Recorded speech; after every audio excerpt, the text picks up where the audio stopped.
Good afternoon, students. I am going to go over lesson 6.3. Right now are the vocabulary words. Here's the essential question. Remember just to hit pause because I'm not going to stay on these very long. Hopefully you've hit pause. Here's the second half so you can copy those down. Remember, congruent means the same exact size, same exact length. So if I have an equilateral, all sides are the same length. Equiangular, all angles are the same degree amount. They're congruent.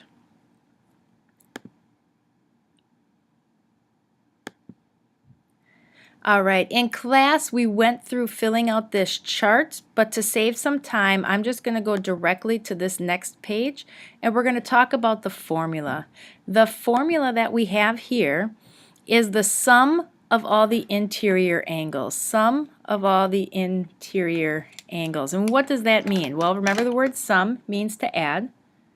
Interior angles are the angles on the inside. So we want to find the angles on the inside of some object. So I'm going to draw an object. Well, I'm not going to draw it. I'm going to trace one. That's from my machine here. And I want to know what is the sum of all of these interior angles. This right here is an interior angle. It's an angle on the inside, as are all of these. These are all interior angles, angles on the inside. I want to know what is the sum of all of these. What is the answer if I add all of these together? So let's say I call that 1, 2, 3, 4, 5, 6, 7. I would have to take angle 1 plus angle 2 plus angle 3, so on and so forth, and I would get the answer. But it doesn't tell me any of their measurements here, so this is kind of where I'm stumped. What we found through that graph that we filled out is that we came up with a formula, and our formula was n minus 2 times 180. The n stood for the number of sides. How many sides does a figure have? So in this case, this figure happens to have 7 sides. It's a heptagon. And when I count those 7 sides, I would plug that in here, and I would have 7 minus 2, and then I would multiply that by 180. 7 minus 2 is 5, and then I would take 5 times 180. It's important to know what this 5 stands for. What does this 5 mean in the problem? I'm going to draw some lines for you here. I'm going to connect here. I'm going to draw that. Just a few more. Bear with me. Okay. What I want you to recognize that every single one of these shapes is a triangle. This is a triangle. This is a triangle. This is, and this is. Wait a second. Do you notice it? Do you see it? 5 triangles. 5 was our answer. When we take the number of sides that a figure has and subtract 2, we're left with the number of triangles inside that figure.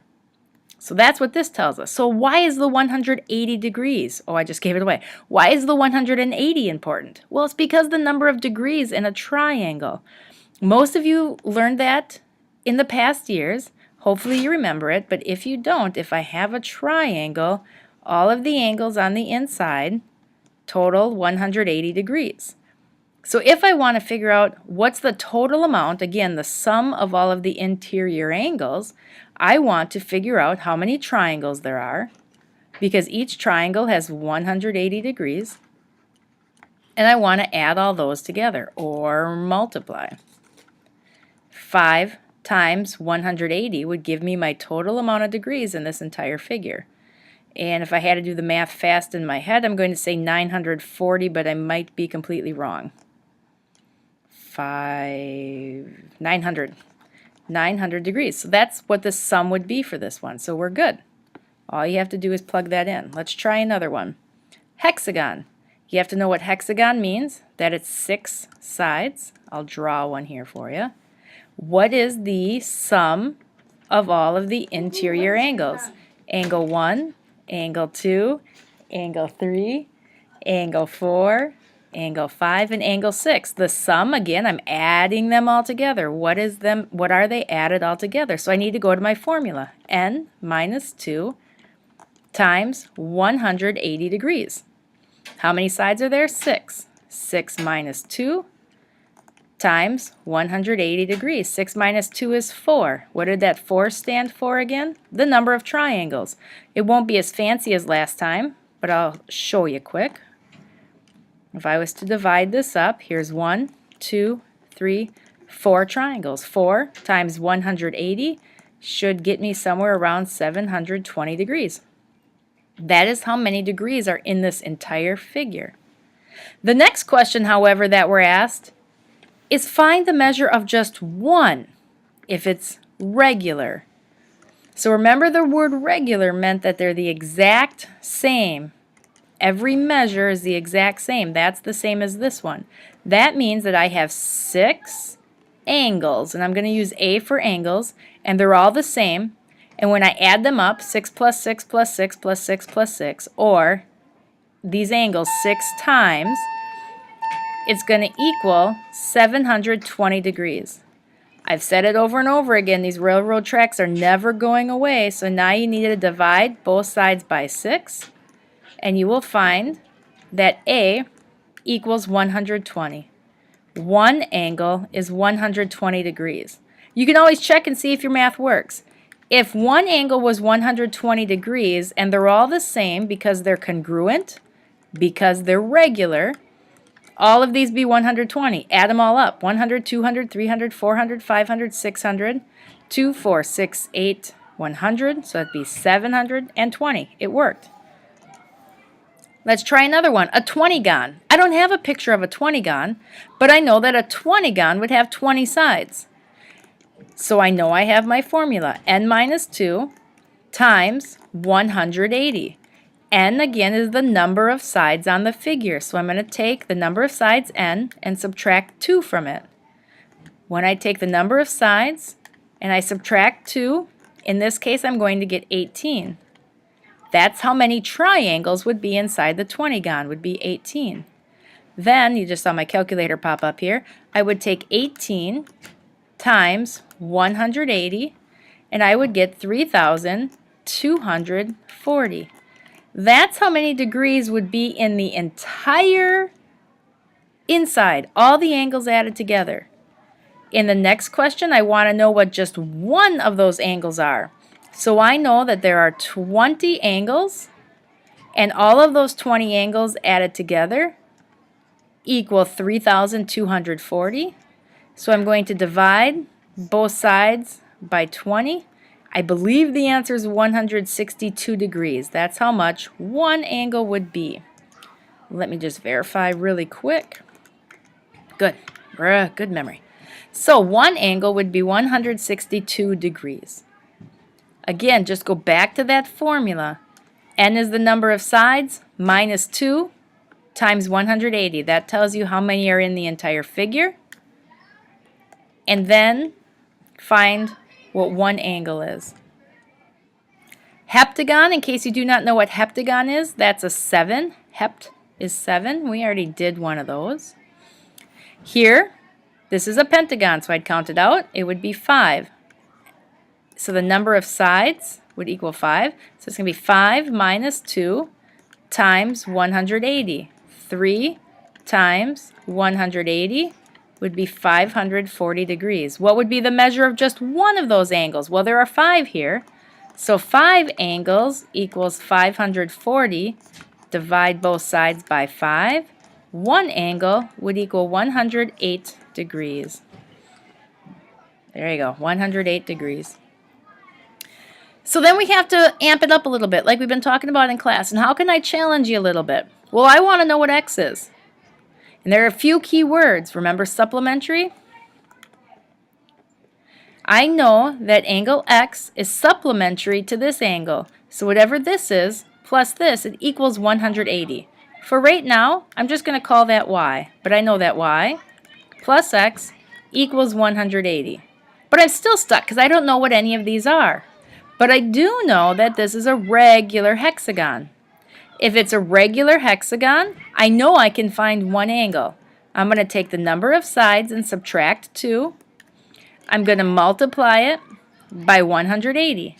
This figure has 6 sides. 6 minus 2 times 180. 4 times 180. 720. That's all of the angles added up. If I want just one angle, I know there are 6 angles that total 720. So if I divide by 6, I'll find that one angle equals 120 degrees. Or in this case, this y equals 120 degrees. But don't think you're done here. Don't stop, because the question says find x. In order to find x, I need to go the next step. And this would be 120 plus x equals 180. Of course, I'm going to do it the technical way. A lot of you probably just did it in your head. But I'm technically going to set up my equation here, and I'm going to find that x equals 60 degrees. So my answer would be 60 degrees. In a problem like this, don't let it scare you. Don't be intimidated. You know a lot. You know that this x is in the same spot as this angle right here, which means these two angles correspond. You know that this angle is in the same spot as this angle, so you know these two angles correspond. And you know that corresponding angles are congruent. Being that this is the same shape as the last problem, we know that this will be 120 and that this will be 60 degrees. If this is 60 degrees, so is this, and so is this. I know that looks like 160, but it's not. It's just 60. You have the skills that you need. Remember that today in class you did, you did have a homework assignment on this. Your homework assignment was page, oh, it's not going to let me scroll it over here. Hold on. Your assignment was page 318, 5 through 12, 17 through 20, 22 through 23, 25 through 30. That should be a through, I apologize. 25 through 30. If you in hour 1, yours was mildly different because we didn't get to one of the examples. So I apologize for that because I don't have hour 1s right here with me at the moment. But just know that your assignment is a little bit different. Hopefully this helps, and I will have section 6.1 posted later this evening for those of you who need to get caught up. Thank you.